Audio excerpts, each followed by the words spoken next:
Hi, I'm Jonathan, your virtual tutor. I will be guiding you through this exercise today.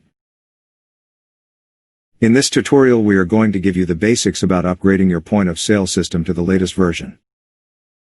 In order to see if an upgrade is available, please go to your login screen and look for a button that says Update Available. If you see software up to date, that means there isn't any upgrades for your system. First step would be to press the Update Available button. The upgrade dialog will inform you of all the changes and fixes to the point-of-sale system. A in parenthesis means that a feature was added. F in parenthesis means that the listed feature was fixed. R in parenthesis means that a feature was removed. Press Upgrade to start the download process. Please make sure you have the appropriate clearance to perform this operation. Enter your management code and hit OK. Depending on your internet speed, this could take up to 10 minutes.